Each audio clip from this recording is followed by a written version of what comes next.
Welcome back to my YouTube channel. Make sure to like and subscribe to the channel for more interesting stories like these.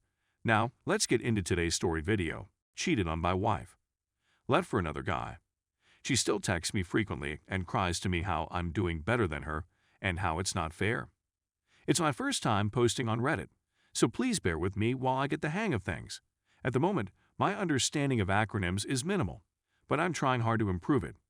This is due to the fact that I'm now writing from the top of my head, with all of my ideas and feelings, and as a result, my writing and story may seem disjointed at times. Sorry. Let me start by saying that I am 31 years old as a man, and my wife is 28 years old as a woman, female. Currently, we are the parents of 2 young children, ages 7 and 5, respectively. My wife filed for divorce on August 27, 2020, and I consented to the terms of the divorce. According to accounts, she had fled the next day and was now living with her mother. A few days later, I get text messages from her cousin, who informs me that she has been having an affair with me all along. The wife claims that she has never done so before and that she has never done so in the past. We met up again a week later to do a Zoom meeting on her phone in order for our kid to see his online instructor for the first time. A Facebook message with the subject line, "Only a few hours," appears in her inbox, along with the accompanying emojis, eggplant, peach, sweat, and more. Upon asking if she could clarify what she had said at the meeting, she refused to discuss it and claimed she had already deleted the messages when I asked if she could discuss it after the meeting. Her buddy, she said, which made sense given that my wife was out on a date at the time, and apparently girlfriends get excited for one another and believe they're going to be beaten up, as happened to her. Which, to be quite honest, I didn't believe in at all at the time. I became agitated and informed her that she needed to go. During our conversation, she shared that she was bringing the children to another city for Thanksgiving, which is celebrated in Canada during the month of October. They would be seeing her grandparents and swimming with them. She ultimately confessed to lying and checked into a hotel with our children, and the man who she was said to have cheated on me with, among other things. The car's engine failed on the way back, and it was forced to be abandoned. It is the automobile she battled me for and for which she is still in debt to me in the amount of around $12,000, on which she pays payments every few weeks. This is when I started to believe in karma a little bit more.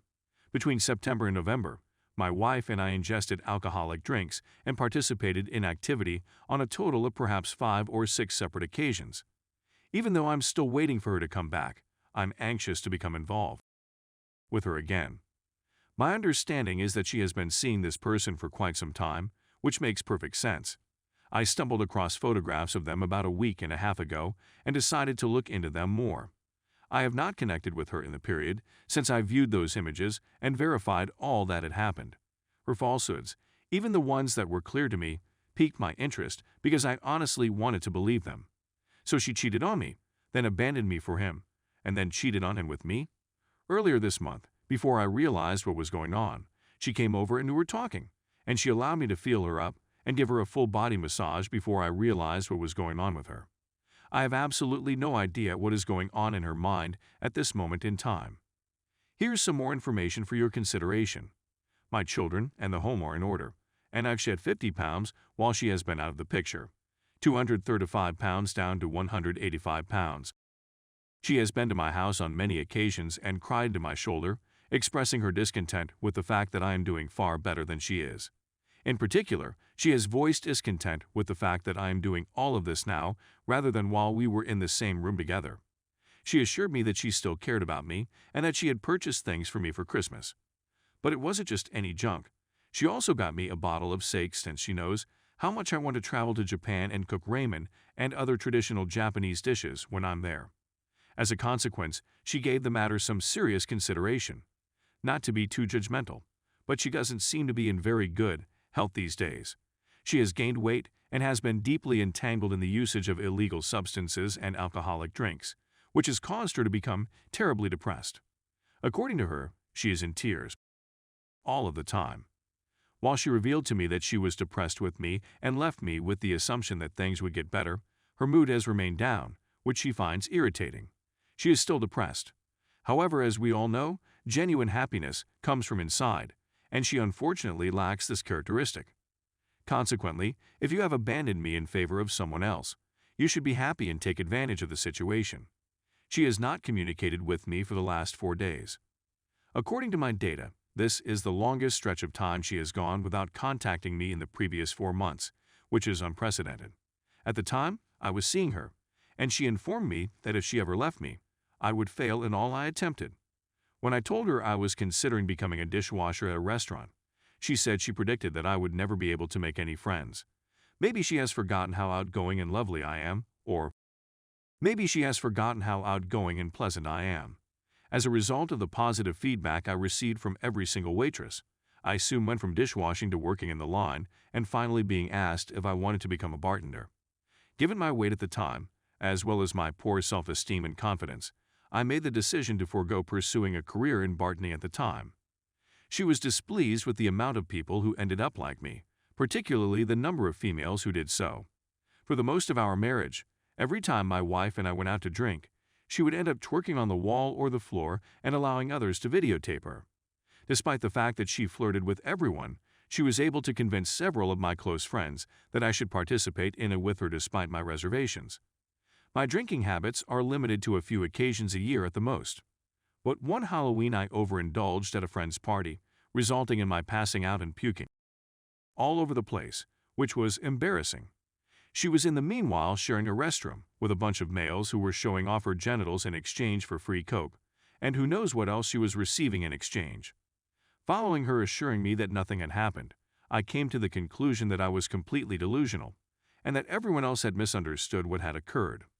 On the surface, it seems like you and I are engaged in a game of gaslighting. It is becoming clear to me in my present therapy sessions, however, that my therapist really just need constant attention from other persons and sources. Getting it from her spouse was not enough for her to satisfy her needs. I recognize that we all have flaws and that our marriage was far from flawless. I apologize for any inconvenience.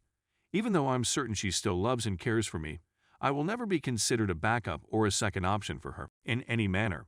Despite the fact that I loathe comparing my situation to hers, doing so right now helps me feel better. Despite the fact that I feel like full and absolute, I'm going through the motions in order to continue and attempt to be at peace.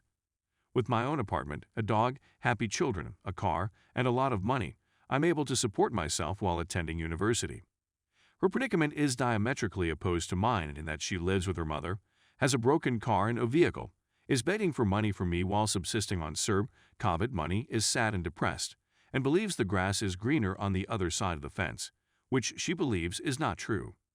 Consequently, she is so scared of being alone with her thoughts that she sometimes sleeps with her mother or with the children.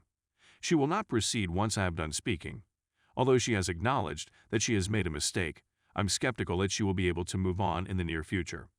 Ultimately, I'm not sure why she cheated and left, but she has continued to contact me, have with me, and express her pride in how much better I am doing at my career than she is.